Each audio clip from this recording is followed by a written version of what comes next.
Hello everybody. Welcome to your weekly messages for July 16th to the 22nd of 2019.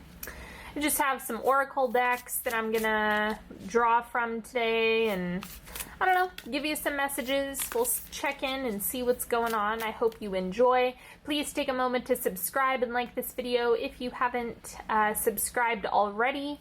And as always, the decks that I'm using today are listed in the description box, and if you would like to work with me one-on-one, all of the ways that you can do that are in the description box as well. So let's get started with just pulling an animal card. See what this week has in store. We've got Snail. Okay, so obviously this is in reference to pace.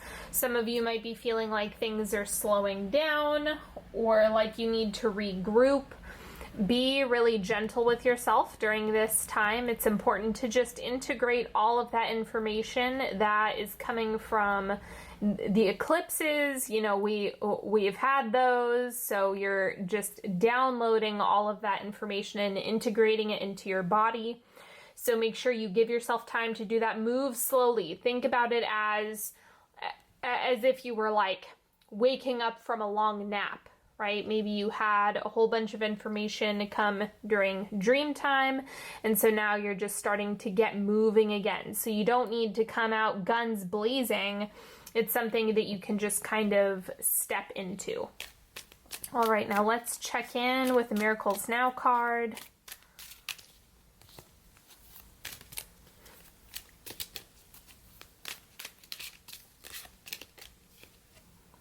I choose to reinterpret my fears with a more loving perspective. So this is a good one because this is reminding you that your fear has information. Like maybe it's holding information about old trauma, old wounding, the way things have been previously, or like dress rehearsing tragedy. It could be more like highlighting some insecurity, you know, all sorts of stuff can come up around fear. So just understand that when you have more of a loving perspective with what that information has for you, or just with the reactions that you're having yourself, the better off you're going to be, rather than trying to punish yourself for being afraid.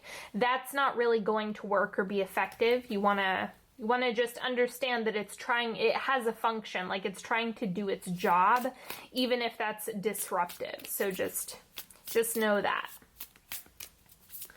And then we also have worthiness. I am worthy of the ultimate happiness. I deserve and accept it, and damn it, I'm not afraid. I'm not going to feel guilty about it when I get it. Guilt is not invited to my happiness party. I won't even tell him where it is. If he asks about it, I'll be like, no, I think you're thinking of something else, and then I'll run away very quickly. Okay, so this is just an invitation for you to go after whatever it is that you're defining as your happiness, your personal endeavors and everything like that. It's going to be a good time to step into that fully. Okay, then let's just get started with some of these general messages, see what's coming up for you this week. Two of Wands, so there's a little bit of either waiting for something to arrive, and that makes sense with the Snail card, because the Two of Wands does want you to like put a plan together, but it's also like holding space for the very thing that you're building, creating, and stepping into that fully. So the Two of Wands is more about get your plan, create a map for yourself, and that's going to be really helpful. And then we also have the Six of Cups, soulmates. This is karmic relationships. It's also nostalgia. So you might find that there's a lot of like buzzing around those karmic relationships that are in your life. You definitely have more than one. We deal with karmic relationships all the time in all different ways. So just know that it's either right connections, or this is like a deepening connection with those that you feel really in alignment with and in affinity with.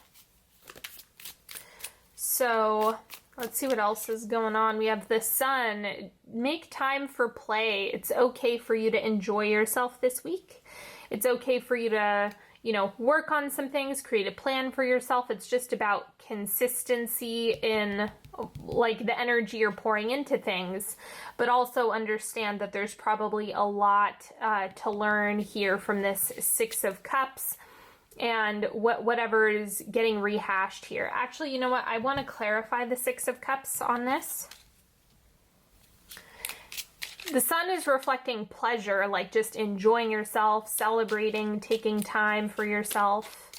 And then to clarify the Six of Cups, I have the Five of Pentacles. Watch out for scarcity or feeling like there's not enough or anything that's going to put you in a space where you feel limited. So that could be part of what's healing if you're reflecting on past experiences or anything like that. You could find that it needs to be met with some compassion and warmth, or this is something where I'm getting that there's like a layer of discipline sitting on this card. So it'll be interesting to see what that is exactly. I'm going to pull a couple more of these. You have the Daughter of Cups. This is the Page of Cups. So be open-hearted. If there's something that you have on your mind or if there's something that you want to share, don't be afraid to do that. It looks safe for you to do that even though Mercury is retrograde. You need to communicate regardless of what's going on up in the sky.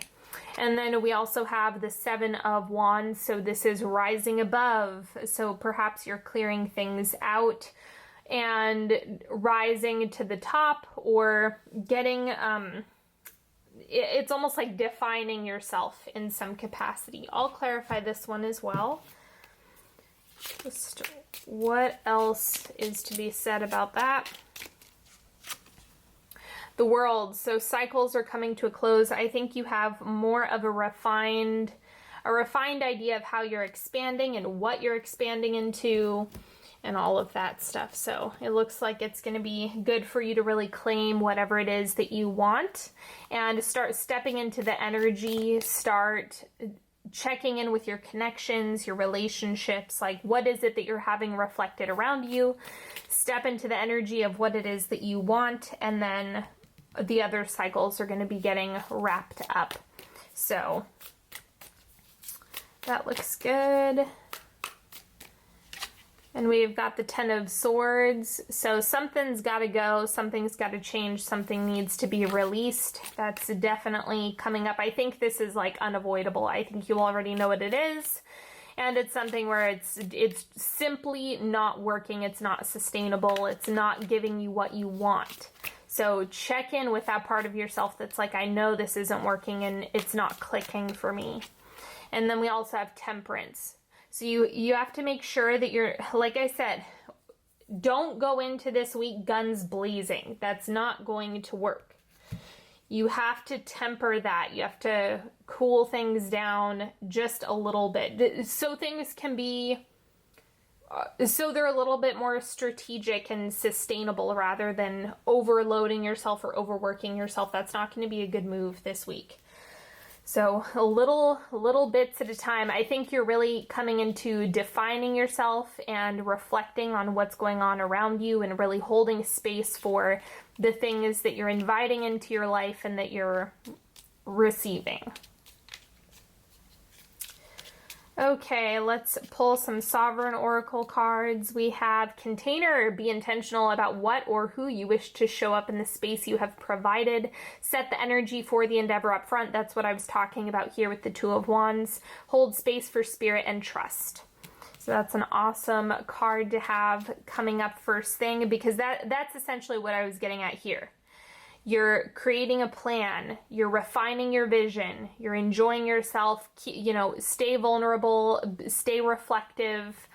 That's really going to work for you this week. And then we also have co-creation, let go of competition, relax ideas of perfection, embrace play and playmates, let the expression of your gifts create opportunities for others.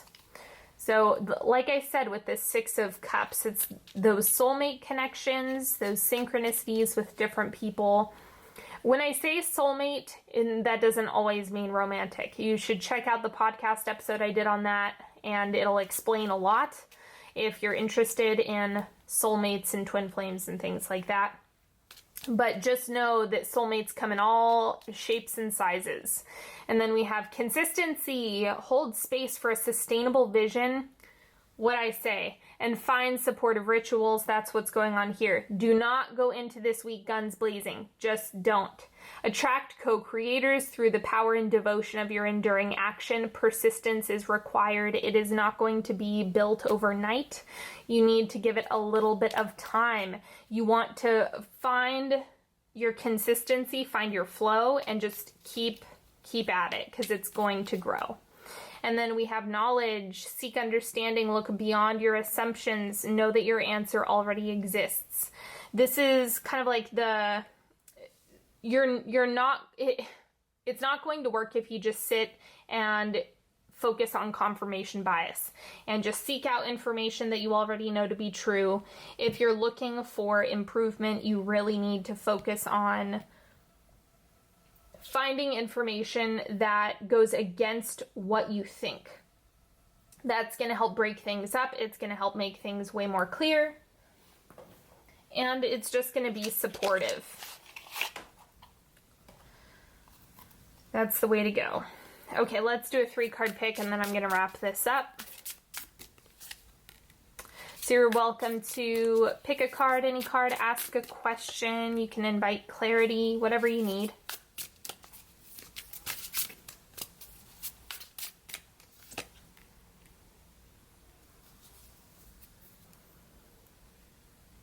Card number 1, 10 of Cups. So there's way more to be happy about than I think you might understand or realize. Find the gift in whatever you're dealing with at this point, or even sometimes during really frustrating times or obstacles, you might find that there's an opportunity or a gift in there, in that frustration, in that discomfort, whatever's coming up for you. There's a lot of gold where you might not be looking. So just focus on what is working, or what it is that you are holding space for, and that's going to be what arrives. So this is, I don't want to like make it false positivity, like you should be smiling through agony, but try to alter your perspective a little bit and find multiple ways to think about it. You have to look at the situation from as many angles as you can in order to get to this state if you're not feeling that way. Card number 2, the Wheel of Fortune. Unpredictability. So this might be a week where unexpected things roll in, or you see some stuff pop up. You see some things shift dramatically. So the Wheel of Fortune is not predictable by any means. Some people consider it to be the wheels turning in your favor. So whatever definition it is that works for you, this is just a time to really be open to the unknown and what it holds. That can be really hard if you've been burned many times, but that's the idea, is you want to appreciate the unknown, because that's where all the good stuff lives. Card number 3, we have the Tower. Okay, so something is getting cleared out. It just really reminds me of this 10 of Swords, in the sense that it's like, pay attention to what is causing discomfort. You have to notice what your body is saying, because it's going to give you that information that you need. It's going to point you in the right direction. And if you ignore that, then you're just going to stay complacent in exactly where you are in this moment. And if that's an uncomfortable space, then this is the solution. It is to break out of that mold, do things differently, shake things up, be the instigator for that. What could you be doing differently? What can you shift? That's all going to be, it's going to work for you. It could even be that dramatic action is something that you might want to do, like make a big move. But again, keep in mind that you're going to want to be super, super consistent after making a big move. So it's like, for example, if you were to like quit your job this week, I'm not telling anyone to quit their job, but a big move like that, let's say. And then what you want to understand is all of that energy that you now have, you're going to need to put it somewhere. Put it into either manifesting an ideal job, or this is just an example, you know, pounding pavement, putting resumes out, whatever it is that you're wanting to do, you're going to have to be consistent after making a bold move or clearing something out completely. So just know that making moves and getting rid of things, you have the absolute power to hold space, create that container for what you want to show up with the space that you've created. All right, my friends, that is all that I have for you today. Thank you so much for joining me. Don't forget to check out the description box, all sorts of good stuff in there. I've started putting out the August readings. I'm a little bit slower this week. I'm just trying to take it easy. I'm putting them out when I can. So stay tuned for the rest of those this week. The earth and fire signs are already out. And if you need to work with me, if you need some support, make sure you book a session with me. Links in the description. And I will talk to you all later. Have a good one, everybody. Bye-bye.